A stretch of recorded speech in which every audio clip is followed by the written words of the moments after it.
Today we're going to be continuing the conversation about dreams. I think this is definitely a topic worth expanding upon. So if you missed my video yesterday about mind control and dreams, you're going to want to check that out for a good foundation. But we will be kind of going over a brief bit of what I talked about yesterday. So yesterday we talked about mind control in dreams and connected a lot of threads when it comes to the different government experiments and interest over the years in our dream world. We discussed the future of dreaming. So they talked, I shared some recent stuff that's going on with scientists in the dream state. So essentially in Japan or China, I forget, one of the two, neuroscientists over there were studying whether or not we could record dreams. And they've been able to record dreams with 60 to 70% accuracy when they have their volunteers hooked into EEG monitors and MRI machines.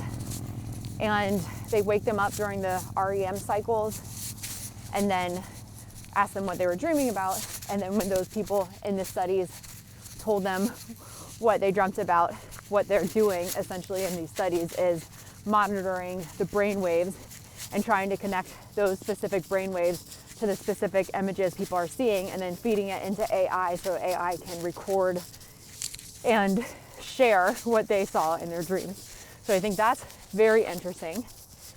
I didn't get to cover the different types of dreams in yesterday's episode though, so that's one thing I want to talk about today. And I also want to talk about how dreaming ties into the Akashic Records. So we are going to be covering a lot of different topics, so I hope that you'll stick with me till the end because you'll be able to see how everything is connected. And a big thing that I forgot to mention that we talked about yesterday also was prophetic dreams. And I think there's a lot of people who have precognition. They may even call it dream telepathy. So where you receive images of something that you just know in your gut is going to happen. There's an alarming amount of people who have experiences like this that actually do come true. And in yesterday's episode, I was talking about prophetic dreams and the fine line between claiming our prophetic dreams as absolute truth to the point where we're creating entire channels and telling the masses and putting ourselves on some kind of pedestal like we're a prophet. And an example of that might be Rapture Talk. I don't follow specific creators, but in general, Rapture Talk was a bunch of people on TikTok who are predicting the end times, and they're all sharing dates for when the rapture will be. And those dates keep coming and passing, yet they keep, there's always a reason why the date has changed and what God is telling them and all this stuff. So I think something that I definitely want to talk about is discernment. So how can we have discernment when it comes to our dreams? And where is that fine line between this is a prophetic dream, this is something that's going to happen, this is a warning, versus this felt really real, it was intense, I felt like I was really there, but maybe it was more symbolic. And while we're on this subject, let me just show you a quick example between a prophetic dream versus something that feels real that I'm probably not going to claim is a prophetic dream. So let's just think about wet dreams, for example, right? The experience when you're intimate with somebody in your dreams and you wake up sweating. For men, they call it a wet dream for a reason. So I'm sure you know why they call it that, but they feel like they were really there. It felt extremely real. But when people have these kinds of dreams, and specifically, it may have the same physical effects as in we really feel like we're there. There's sweat in our beds, etc. But are we waking up, making internet profiles, telling everyone it's a prophetic dream that I'm going to get together with this Hollywood celebrity that I just had a wet dream about? No. So why do we do that when it comes to topics like the apocalypse or the end times or natural disasters? So I really want to explore that today. And I think an important place to start kind of building a solid foundation is kind of where we started yesterday. We started talking about the collective unconscious. So the collective unconscious, something that Carl Jung talked about, something that is mentioned when people talk about Tavistock Institute. So Tavistock Institute was created in the 1940s, and in the 80s they were doing something called social dreaming, so studies on social dreaming, where they called a group of people a matrix of people, and rather than, it wasn't about them sharing a dream, it was about them being together in groups, and they would discuss their personal dreams, but not how it applied to them personally, but how it applied to the collective unconscious. Like, where are we all experiencing similar dreams? So where might we be pulling these ideas from the collective unconscious? And I think this is really interesting, because one of the big conclusions that I came to in my video yesterday about dreams was that they're so personal to us. So it's interesting to talk about social dreaming, and maybe their intentions with that, because that's definitely something that's more has to do with the collective. But I think both aspects are important to consider when we're trying to analyze our own dreams, or ask ourselves, what do dreams really mean? Like, what are they? So back to the idea of the collective conscious, we see that this idea of a collective conscious is woven into so many places. So not only Carl Jung, not only the actual government and Tavistock Institute referring to the collective unconscious, then we have speakers like Bashar, who talk about the multiverse theory and all there is, the infinite possibilities of reality. We have Michael Talbot's book, The Holographic Universe. We have the CIA's analysis and assessment of the gateway tapes, which was analyzing Robert Monroe's gateway process or gateway experience. And they also mentioned the holographic universe, or essentially the collective unconscious in there. And then we hear a lot of people in the spiritual community talking about the Akashic Records. So when I think of Akashic Records, I think of a lot of visualizations that people have where they feel like they go to an actual location that is like this gigantic library. For some people, it shows up as kind of like the middle of a room where it's just one book, and it has all the information of anything that has ever happened between now and the past, in the future. Other people might see it as a gigantic, infinite library. Other people experience it as a scroll that just keeps going on and on through infinity. So as you can see, as we're talking about all this stuff, there seems to be a common thread here. We all acknowledge that there's some kind of collective energy field that we're all a part of, that we're all connected to. Yet for each person, it tends to manifest a little bit differently. So one of the reasons I was inspired to make this video again and to do a deeper dive on this topic is because I came across a creator last night, Jordan Crowder. I have talked about him on my channel before because his stuff has popped up on my feed, and in the last video I watched of his, in the last video I shared on my own channel, was him reading from Robert Monroe's books talking about Lush, and essentially it cracked my mind open because I had only heard the mainstream conversations about Lush up until that point. So is it any surprise that the conspiracy network of people go straight to the negative? And since I talk about conspiracy kind of stuff a lot, I try to talk about it in a grounded way, but I think that's why my initial feelings about Robert Monroe and his work, especially in some of my previous videos, like don't watch the gateway tapes, it was maybe a little bit misunderstood, or maybe even like I had prejudgment to it just because of the association with the CIA and my own, my own biases towards them, just maybe because of personal experiences, but also because of everything that I have dived into, I don't even know how to say that, but the diving into the monarch programming topics on my channel, where Cisco Wheeler and Fritz Springmeier, in their work, the Illuminati formula, they talk about the CIA's formation and being part of the 13 bloodlines and how all those lines connect. So that's definitely looking at it in more of a conspiracy lens. So I understand why there's a split opinion out there when it comes to the gateway experience and Robert Monroe's work. Because on one hand, you're like, wow, Robert Monroe is such a cool guy. He got to have all these out-of-body experiences, and he documented it in a scientific way, not in an unfounded, crazy way where I hate to be this person, but there's so many different people out here, and there's so much mental health stuff going on these days that it really depends on how somebody's delivering the information. Because somebody might very well be having these really wild astral experiences that could provide a lot of value for people, but if the person delivering the message is like I don't even know how to explain it, like that little goblin creature from Lord of the Rings, like they're frantic and they're negative and they're, afraid, then that message is not going to it's not going to be very delivered. Sorry, I can't talk. It's not going to be received well by the viewer. So, and this is going to be another part of this conversation that I talk to, because I think substances can play a role on this. So this is a whole topic in itself. So I want to finish this thought real quick about the collective unconscious and how where we're getting our sources from, because the substance conversation is going to be a little longer of a topic once I get into that.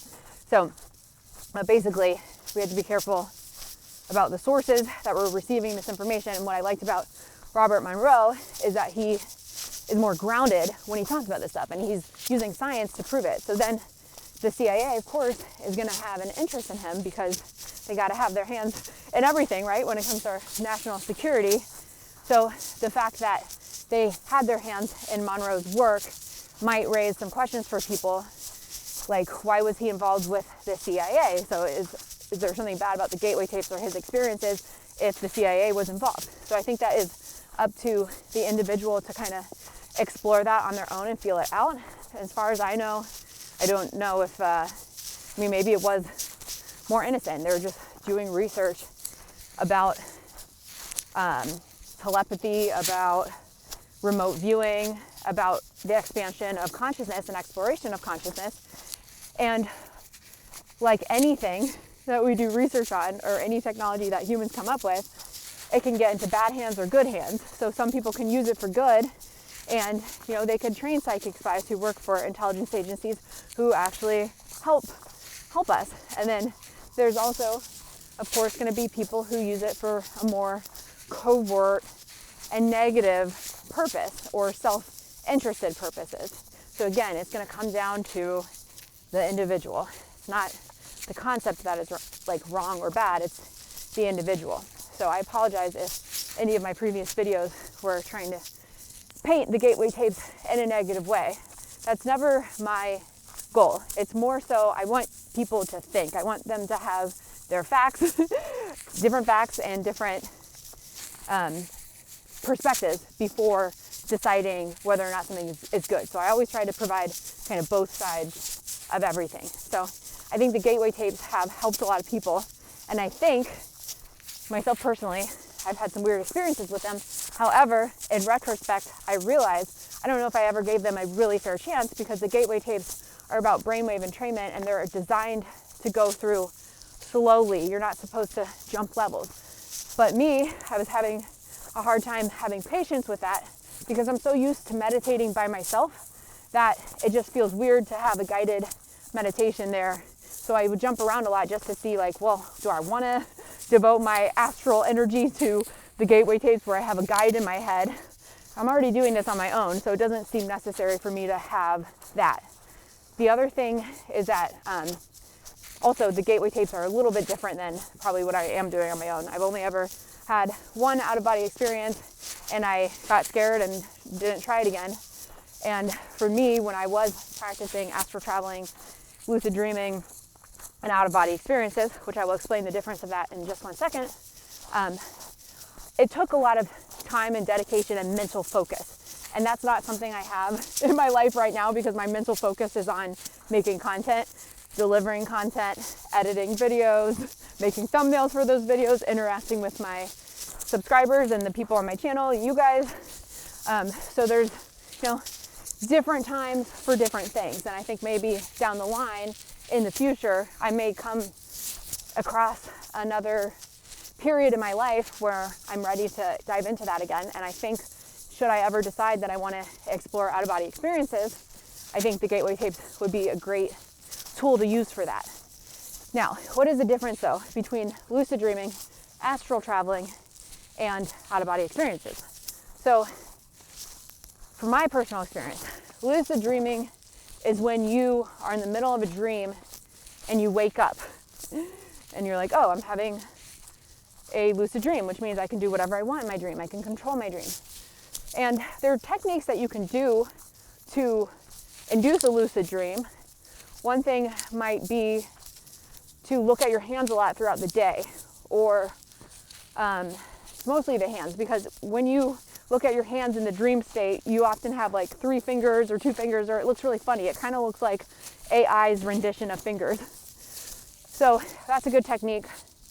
I feel like I heard people say clocks or digital clocks. I'm not sure if that's a thing or not. That's never anything I use. My one tactic has always been looking at my hands. But another thing that people maybe don't know about is how underrated sobriety is. I think we are a nation that depends on pharmaceuticals, whether we're taking mental health meds, or we're surviving on caffeine all day, or we're kicking back after work with an alcoholic beverage or a little bit of THC.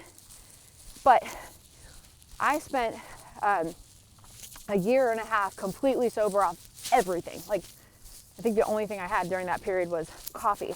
But what I found in my own personal sobriety journey, off mental health meds, like I don't take any pharmaceuticals because for a long time I haven't trusted them, and I've always believed in my body's ability to heal itself. So I don't even take medicine for colds and stuff. I don't even like to take aspirin or anything like that. So I like to raw dog it, if you will, and just, experiment with my own powers as a creator. I think that is so cool that your body can heal itself. And when you actually experience your body healing itself, it's friggin' magical. So because I've had those experiences, I just continue to use that, and I just don't really, why spend money on like medicine if I don't need it. So anyways, when I was sober for like a year and a half, what I realized is my dreams immediately started coming back, but it wasn't until about a year and 8 months or a year and 6 months of complete sobriety that my dreams I started to lucid dream automatically without even trying. I wasn't even doing the hand thing. I just started lucid dreaming all the time. So I think that some people are naturally prone to this, and I also think it could have to do with your personal astrology and numerology cycles. So I'm gonna give you a quick tip for how to calculate if you're in a state that is especially beneficial for trying things like lucid dreaming and meditation, because there's a time in our personal numerology cycle where this stuff can be really powerful, and that's during a number 7 personal year. And how you figure that out is you're going to take your birthday. So let's say my birthday is March 7th, so I'm going to add January, February, March, that's 3 plus 7, which equals 10.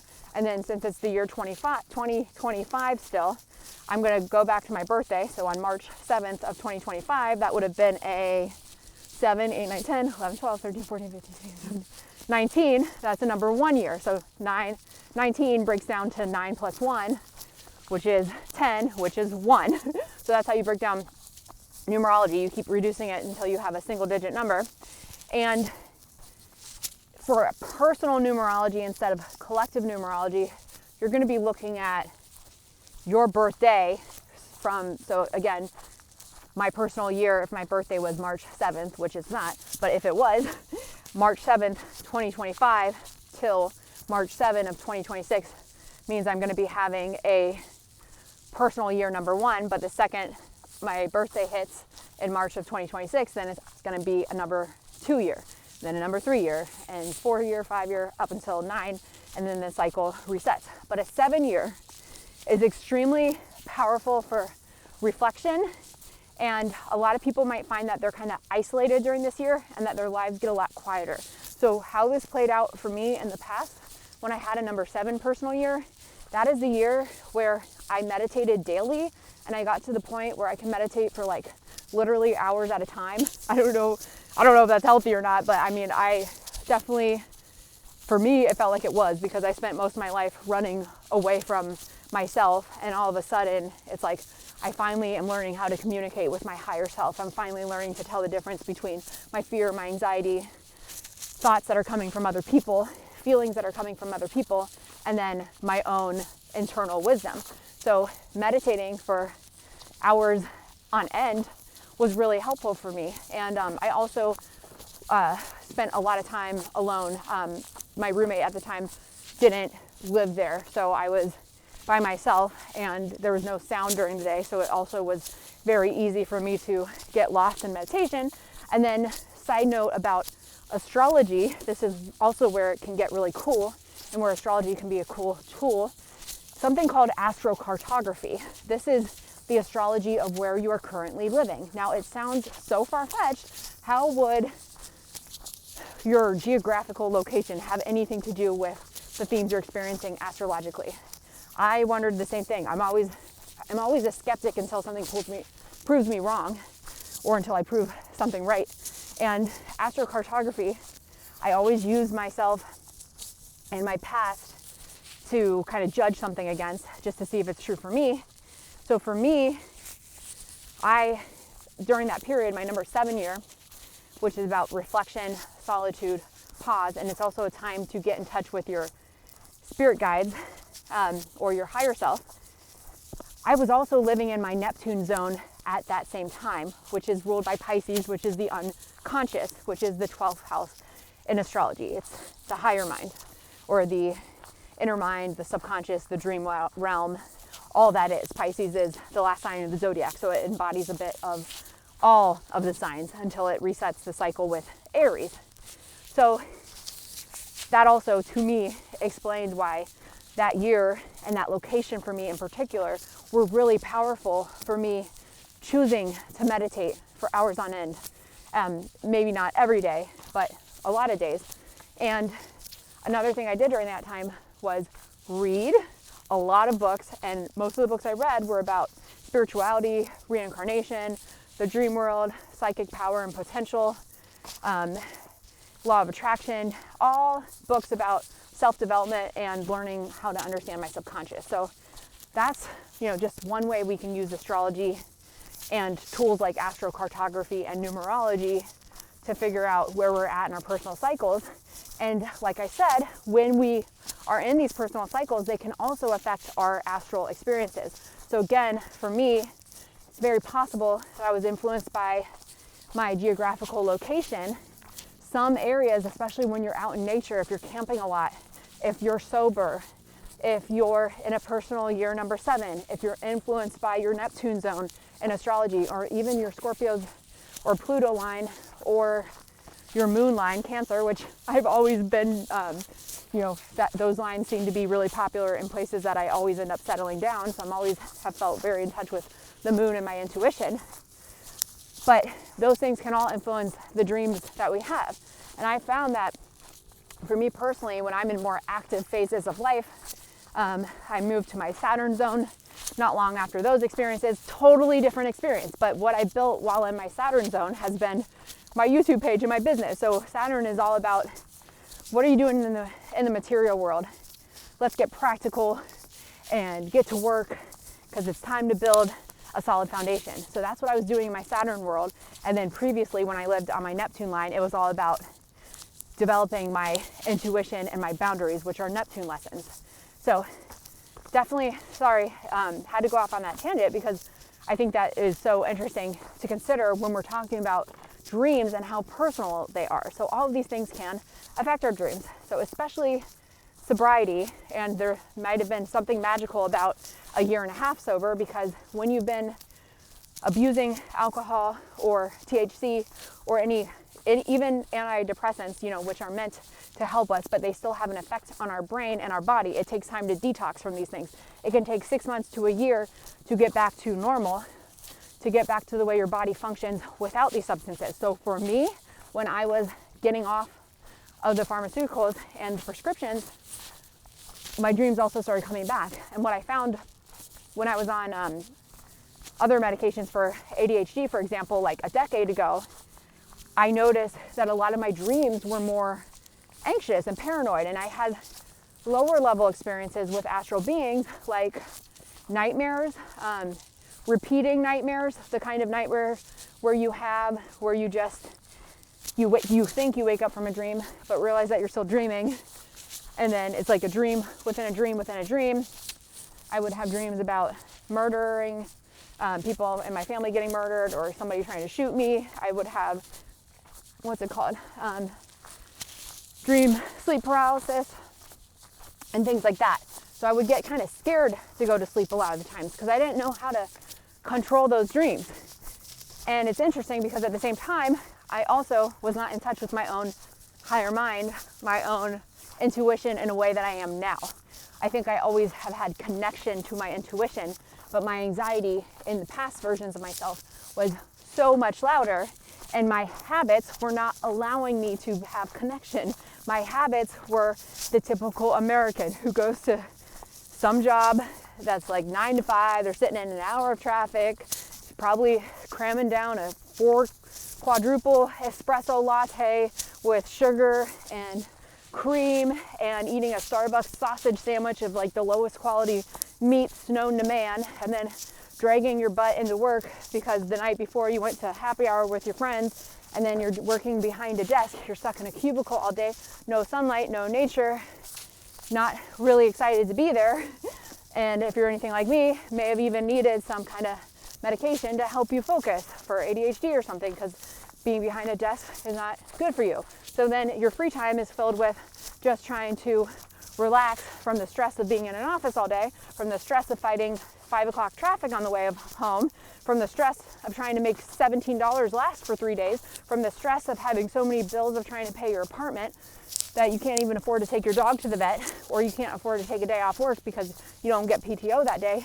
There's so much stress in that kind of lifestyle. So when you're filled with that kind of stress all the time, there's no time to, well, there is time, we have to make the time, but if we're always naturally in that state, then we're not, if you're living too much in anxiety, you're really not, you can't be tapped into your intuition and your boundaries really at the same time. So that was reflected to me in the astral realm in my dream experiences. And it wasn't until I personally got sober and started doing personal inventories on myself, started looking into my own beliefs and habits. And I have a worksheet for you in my description of every video, my 21-day habit tracker and fear inventory list. So you can check out those tools in the description of my videos. But essentially those are so important to use to uncover our own belief systems, because it's our belief systems, our own personal belief systems, that are the gatekeepers to what we experience in this lifetime.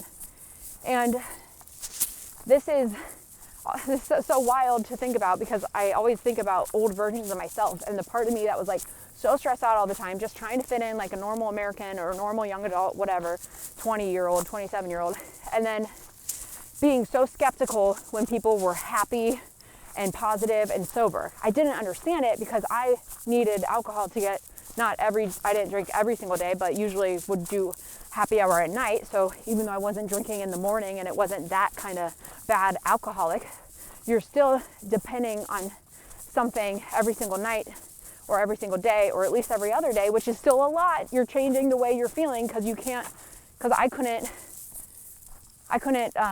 be here. I couldn't accept the reality that I was in. I needed something to like take the edge off, right?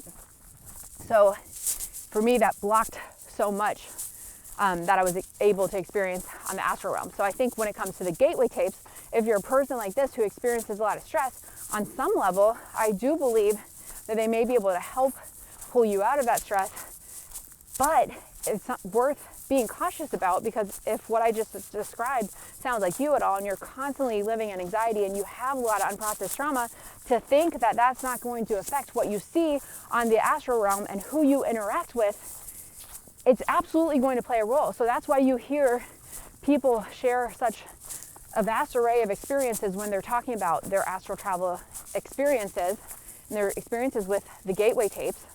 And I just realized that my ADHD tangent didn't get to talk about out-of-body experiences or astral traveling versus lucid dreaming. So let me, side note real quick, lucid dreaming being I can control my dreams, astral traveling being I'm going to project my consciousness somewhere else and I'm intending to go to this place or to project out of my body. And OBE is literally projecting out of your body. And there's techniques you can use to induce that besides the gateway tapes. You can envision as you're falling asleep, rolling over, rolling out of your body like a log. You can use techniques like pulling a rope as you envision yourself coming out of your body. But right before you get out of your body, you're going to experience this vibrational feeling. You feel your body vibrate and then you can pull out. And then for me, when I had one, it took me a minute to recognize that I was out of my body. And it was weird because I wasn't really awake back then. I was still like a normal human, just doing regular human stuff, like struggling with how much junk food I ate. So my first thing that I did out of body was go to a refrigerator to go get some food, probably because I was denying myself of food all day because I was trying to diet and look good. So my subconscious on the astral realm was no different than my subconscious in my waking life. So I think it depends on your certain level of belief systems that you hold now, how much of your trauma you've been able to process. Have you been avoiding it? Are you using substances to avoid it? Or are you a person who's looking your own fears straight in the eye? You're understanding that you're the creator of your reality. You're understanding and you're taking full responsibility for what you experience in this lifetime. You understand that your beliefs are the gatekeepers to what you experience in this world. So if you're not, I really believe that something that would help every single person in the world is if they did some kind of 12-step program. Maybe not even the program, but just the tools of writing an inventory, because it's teaching you your belief system and it's going to help you look at patterns and how they rule your life and how they rule your experiences. So it's so important to, if you download those tools from my website, don't just fill it out once and stop. This is something that I spent a month with probably. And some people fill these inventories out every single day, and you can see on the outside how these people change, because it's the first time in their life where they're taking full responsibility for what's happening. So instead of blaming other people, they are recognizing that they're in control of what they experience, so that you start to watch their life and their relationships and how people receive them completely change. And that's what I noticed in my own life when I was filling out these fear inventories constantly, and I had a mentor that I would go over it with, or a sponsor. So I think it's also valuable for people to have a mentor or a good friend that you can share this stuff with, because it helps you stay accountable. I think it's harder to do it on your own, but that's not to say that you can't do it on your own. I've also done this stuff on my own, but of course, if you can supercharge it to have some kind of mentor, counselor, trauma therapist, which isn't me because I'm not a therapist, but I'm giving you the tools. And if you are interested in finding a mentor, you can find them in 12-step recovery groups. You can find a therapist online. You can find a trauma therapy, a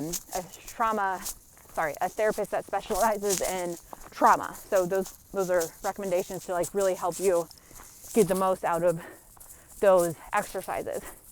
But what I'm trying to say, the whole point of talking about all this is because it's to help explain why some people see what they see on the astral, why some people have really terrifying experiences, and why they see the reptilian egg and they think that Earth is a prison planet and all this negative stuff is happening, versus people who see Pleiadians or positive angels and spirit guides and two moons and these magical, beautiful, vivid experiences in the astral realm. It seems to me to come from our own internal experiences. And I absolutely, interact with all kinds of people on my channel.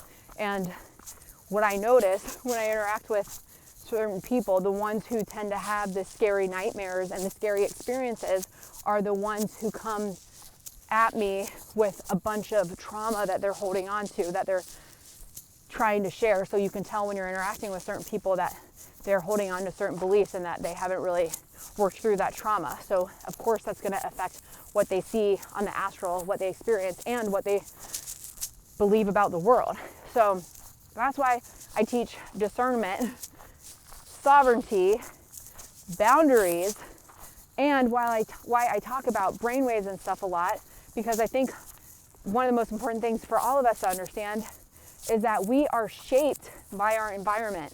When we are born into this world, between 0 and 3, we're in delta brainwaves, which is like a sponge. So that means everything we're absorbing, everything people are telling us when they're looking at us, we are in certain, we're soaking it all up like a sponge, right? So it's creating our beliefs about the world. And yeah, we're only like 0, 1, and 2, and maybe we don't have conscious memories of this stuff. Some of us do, but it's essentially shaping our beliefs about the world. And then we're 3 to 6, where we're indoctrinated in the school systems and our parents are teaching us. So we absorb their beliefs and school beliefs and society beliefs and the kids around us beliefs and TV programming. So don't even get me started on that.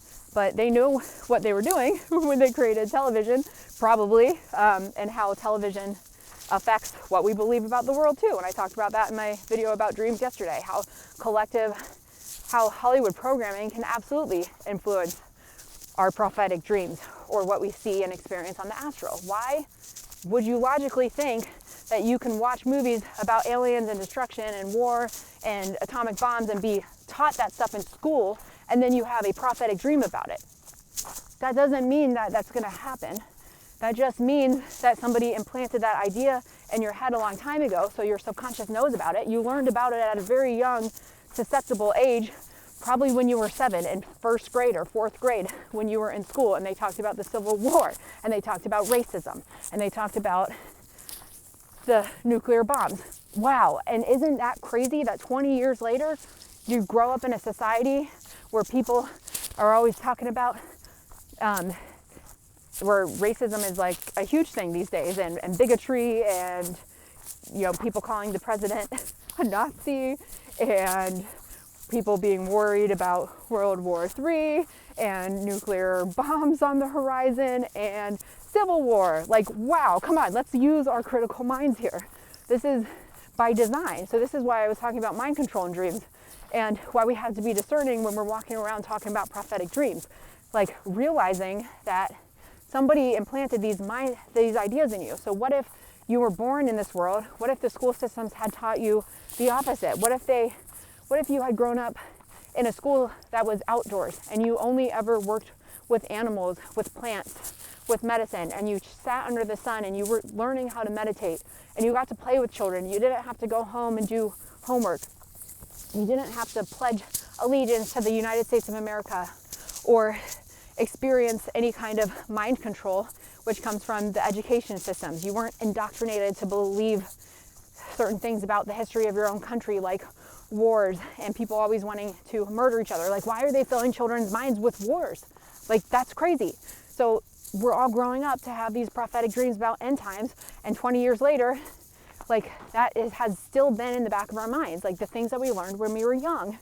And then they continue to pump this stuff on the news, in the background, and in movies. So we've literally grown up with this something trying to project onto us that these bad things are going to happen. So part of enlightenment, being a sovereign being, being a free thinker, is to use our discernment and our logic and to say, okay, what's the difference, again, between, like, why is this stuff coming up now? And one theory, like I said, like I have, is that this is pre-programmed, and it's a form of mind control and a form of telepathy even, because human beings are all connected to not only the Akashic Records, but the collective field. And some people might argue that those are one and the same, the collective field and the Akashic Records, except people see it differently. So yeah, and this is where it's going to get really crazy. If we think about time. Okay, one of my favorite movies or shows was True Detective, and Matthew McConaughey has a line. He's like, time is a flat circle. So a circle, this circle represents time. It's happening at one time in the circle, but you are somewhere else on the timeline. So you're in the past, and then you're in the future, but the future and the past are on the same loop. So this is where it's going to get really crazy. Okay, again, Matthew McConaughey in another movie called Interstellar, which was a huge activation for a lot of people. In the movie Interstellar, spoiler alert, sorry to ruin this, but I have to ruin it to tell you this point. But the movie Interstellar, in the beginning of the movie, something, I think the Earth is dying, and then Matthew McConaughey's character is like trying to decide if he's going to go on this mission to save Earth, but he's never coming back if he goes on the mission. And then at some point, before he even decides to go, a book or something gets knocked off the shelf, and it's like, don't go. But there's some kind of physical sign, so something was telling him not to go, and he thought maybe it was like a spirit guide or like something outside of him. And then by the end of the movie, he ends up in a wormhole when he gets into deep space, and when he's in that wormhole, he's in a different realm than his past version of himself. So it's like the deeper he goes into space, the further into the future he goes, but then he's able to interact with his past self, and he tries to send himself a message not to go. So that movie says so much right there. And I'm bringing this up because this is also reminding me of the episode with Jordan Crowder last night when he was talking about Robert Monroe and Robert Monroe's experience with out-of-body experiences, and talking, I think he had gone to Earth in the year 3000 or something like that, and he talks about it in his book. And at certain points in his book, he also talks about how what he would have called his spirit guides are hidden from him because they are fragments of his self and his own oversoul. So it's almost like his own soul split into different, I don't know if it's like an oversoul, your own consciousness splits into an oversoul, and then he can guide himself.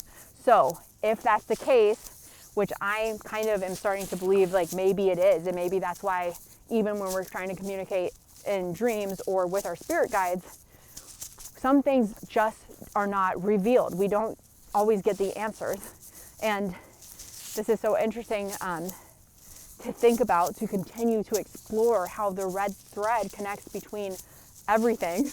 Even like the videos I'm finding, because I literally said in a video the other day, like I was probably talking about gate or something, but talking about like the red thread, or the, the line that connects through everything from monarch programming to the CIA and the gateway tapes and the gate program to the Roswell crash. Like there's a line that connects to everything. And then I heard Jordan Crowder in his video say this the other night too, and I was like, that's just like cool synchronicity, because it's just like proving to me too, not only is it reflecting my own beliefs and experiences back to me, because that's called synchronicity, so maybe you guys have experienced that too, but also just showing us how, Robert Monroe experienced it in his own way through his own astral travels, and then it's in the movie Interstellar, and then other people who are in the New Age community or have experience talking to their spirit guides or whatever. I know I've heard that elsewhere on YouTube before too, where people have said, maybe our spirit guides are actually us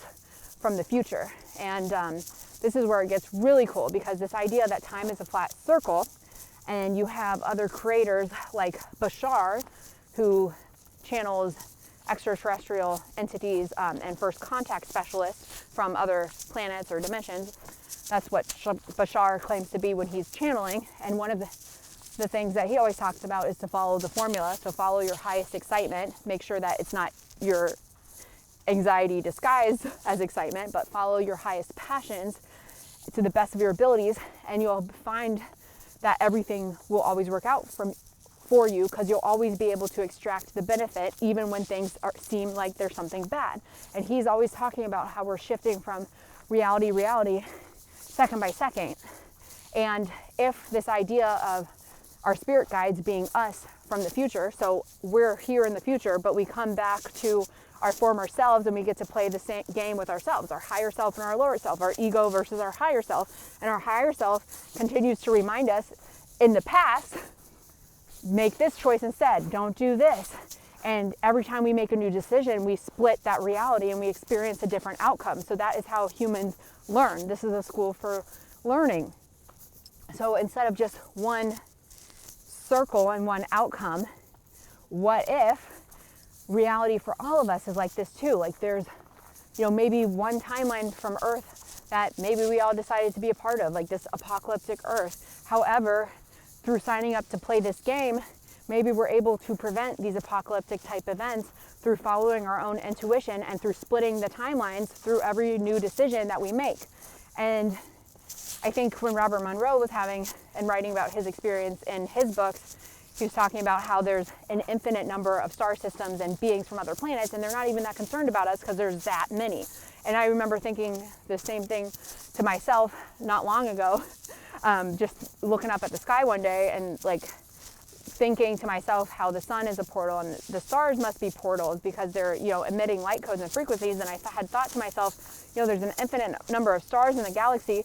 What if each star is a galaxy and a portal and a universe has its own universe? So what if Earth is a school for people to project their consciousness into different avatars? And the other thing that's interesting to me is I was thinking about the movie Avatar, the original Avatar, and how I was watching it with my mom not long ago, and we were both crying like the whole movie, and I'm like, why am I crying? And every time I've watched that movie, which has only been a handful of times, it always has that effect on me, like I'm crying. And I don't know if that's like some kind of soul memory where it just is like, I know I'm more than my body. But it's just so interesting to kind of pull it all together and think about it all. So now let's find the common thread to kind of wind this conversation down, because we've talked about a lot of things. And when it comes to prophetic dreams when it comes to prophetic dreams, essentially, the message that I'm trying to share here is that our dreams, whether they're prophetic dreams or precog dreams or just, a regular dream that you have at night, they're all so individual and personal to us. And I do want to conclude with one more idea that I heard Jordan Crowder talking about. Again, he's talking about Monroe's book. And in Monroe's book, he was also talking about, he was focusing on Earth in the year 3000. So what does Earth look like in the future? And according to that experience that he had, like all the buildings and the schools and stuff were gone and the highways were gone and it was all covered by lush earth. And he's like, well, how do you guys eat? And then they showed a picture, then they showed him how they scooped up a handful of dirt, and then with their mind they were able to transform the dirt into corn. So I think this is very interesting because I'm already experiencing, very borderline things in my own life, like with my own mind and powers of creation and things I've been able to create my own life. Like things that don't make sense logically. Like, how are you going to wake up one day and, envision something in your mind for however many days straight, and then just give you an example, like I have this forehead wrinkle that was bothering the crap out of me and I looked like really old and gross, and this is a very vain, superficial example, so I apologize.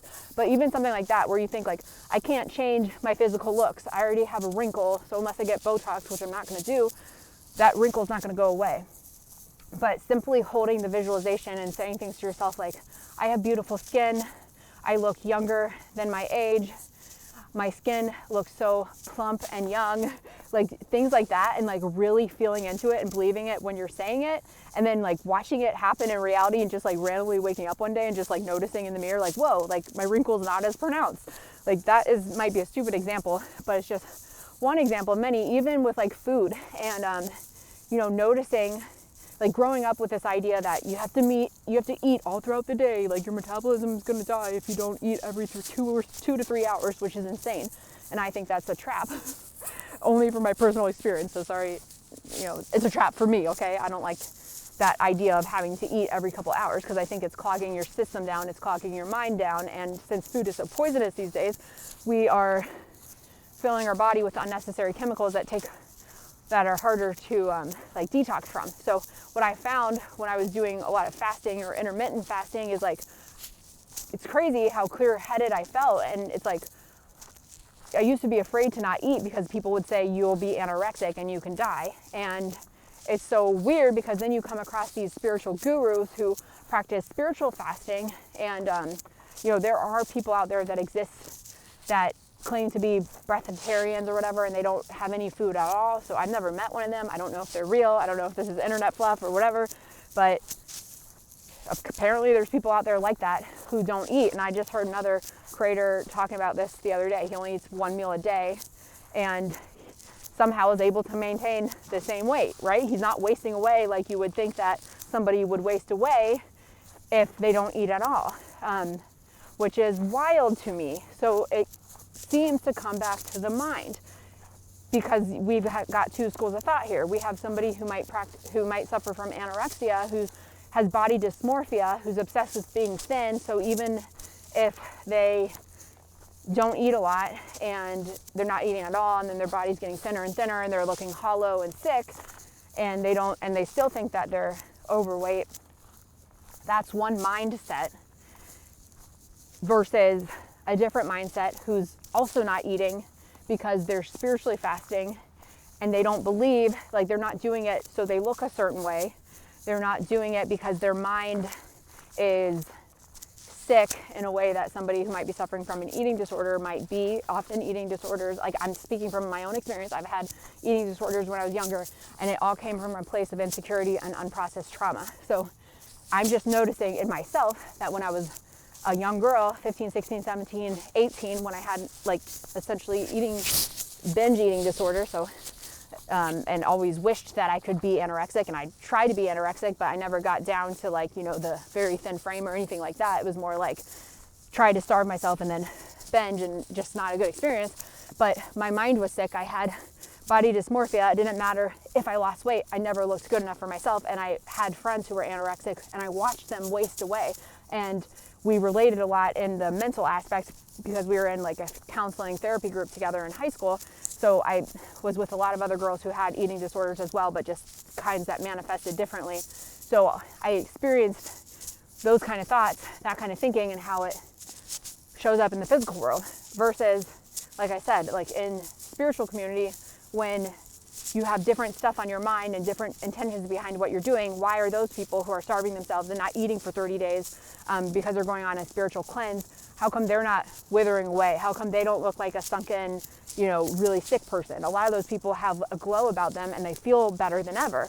And a lot of them even beat cancer by fasting. So for me, this seems like a sign of human evolution. And of course, I'm not saying, like, I'm not a doctor, obviously, and I hope this isn't encouraging anyone to, like, starve themselves or anything for uncomfortable reasons. I'm just talking about theories and ideas here and my own personal experience again. And I just think it's interesting that a lot of the things that we've been taught about our own needs for food even may not even be true. So at the end of the day, it still comes back down to our own personal belief system. What do we want to believe is true in the world? What do we want to be true for us? And when we spend time with our own beliefs and rewriting them, and we spend time in meditation learning how to discern from our own higher self, our own higher wisdom, versus the chitter chatter from the collective energy field around us, from the people around us, from the TVs, from the music, from the movies, all of that stuff is very synthetic. It's very, it's influencing us in a way that we're not always even cognizant that it's influencing us. But when we are conscious beings, and when we're not afraid to, think against the grain or go against the mold or whatever, and to spend time with ourselves through meditation, through grounding in nature, through, a little bit of healthy isolation, then we can start to build our own belief systems. And then our experiences in the dream realm might actually change too. So if you're anything like me, maybe you've also experienced that when you got sober, you started dreaming more. Or when you started processing trauma, your dreams started changing. And the last thing I do want to talk about, since we were on the topic of prophetic dreams earlier, was how sometimes dreams can save our life.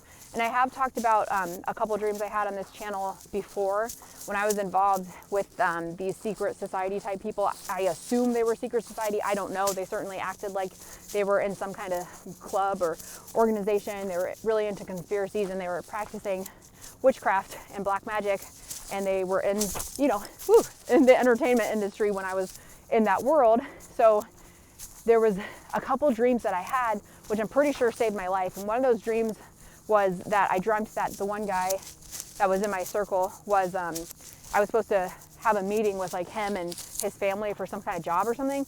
And my gut feeling, I had a weird gut feeling about it. Like something was telling me not to go. And then a couple nights later, right before it was supposed to happen, I had a dream that his family were vampires, and he was wearing this like jester face in his dream, like where his role in the family was to, seduce people into coming in. And then when they got the target in their trap, then the fangs would reveal. So that dream was always so weird to me, because not only, months later or a year later, I hear Nathan Reynolds' podcast, and he's talking about the London Bridge in Arizona and SRA, and how this kind of programming is real and this kind of abuse is real.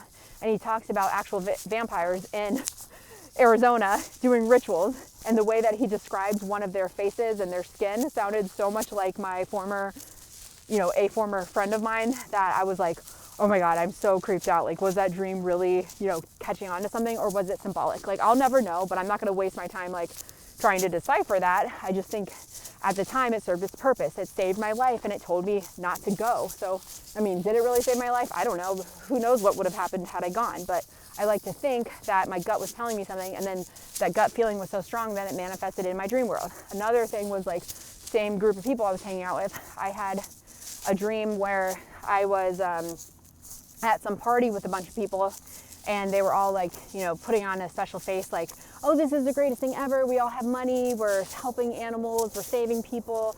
And it's all about love and unity here. But then when I looked up closely at a girl's fingernails, they were like chewed off, like she had really bad anxiety. And then at another point in my dream, I was in this room with a lot of people, and we were partying. And then all of a sudden, all these people, like the doors locked, and all these people started coming out of the hallways wearing red capes and red cones over their head, like they were doing some kind of ritual. And in that moment in my dream, I knew that I could not leave, and that I had signed up and been part of a ritualistic sacrifice. And then about a year later, the Diddy stuff came out, and I heard some Hollywood actresses talking about the Diddy parties and the hallways and coming out of that, and then the rituals and all this stuff. And I was like, holy crap, like that's what my dream was about. So again, I don't know if these people were actually involved in that. I don't know if my higher self sent me a dream that was so terrifying that it was just symbolic. I don't know. But my point is that, it's important for us to have that discernment, and to realize that every dream we have is unique, and they're meant for us. They're meant for us to sit through, to experience. And if you take away anything from this video, I hope the main message here is to get to know yourself, to be a free thinker, to start practicing stronger boundaries, to start noticing what kind of content you're consuming during the day, to start connecting dots in your own life. Like, why am I dreaming about this now? Well, where in my past life had I seen this? Or my past life, meaning like, where in my childhood have I seen this? Like, what kind of movies am I watching? Is that why I'm having these prophetic dreams? Is that why this stuff is happening? Because like I said, the other thing is that sometimes dreams are warnings. Sometimes it's a reflection of what's going on inside of you, but it's that intuition that we're ignoring, that if we ignore that intuition too long, then something happens in our dream state where that dream will get louder. So another example for a prophetic dream that somebody might have, like a big bomb going off, like that could be very symbolic for somebody who is not happy in their lives, and they're surrounded by a bunch of other people who are unhappy, and they're not living fully to their purpose. So symbolically, your subconscious is telling you like, hey, you're running out of time. Like, you need to step up and pursue your purpose, or else the world might end and you may never get the chance to do that. So that's just another way the subconscious can speak to us. And I think the reason why sometimes people can get carried away with it is because lack of their own understanding, but also a desire to feel important, especially when, you know, people can get on social media and anyone can like create their own following. And then because people are like lost, there's a lot of lost people these days, we can also sometimes get lost by following other lost people, and then it's like the blind leading the blind. So at the end of the day, anything that we can do to just step back in our own energy field, use our discernment for who we're following, what we're following, and what we are consuming, because at the end of the day, the subconscious and the dream realm are all a reflection of our physical life, what we're absorbing, what we're experiencing, and ultimately our belief system. So I hope you've enjoyed this episode. And again, I cannot recommend my tools for fear inventory and 21-day habits tracker enough. They are listed as a pay what you can, so you can get them for free. But of course, I absolutely love it when you tip me and when you pay for those tools, because this is my livelihood, and then I'm able to keep making videos like this. So thanks for being here. And I also do one-on-one readings too. There's other great tools for you like astrology, moon calendar, which helps you track your personal cycles, and one-on-one readings for astrology and human design and tarot as well. So thanks for watching. I will see you guys in the next one.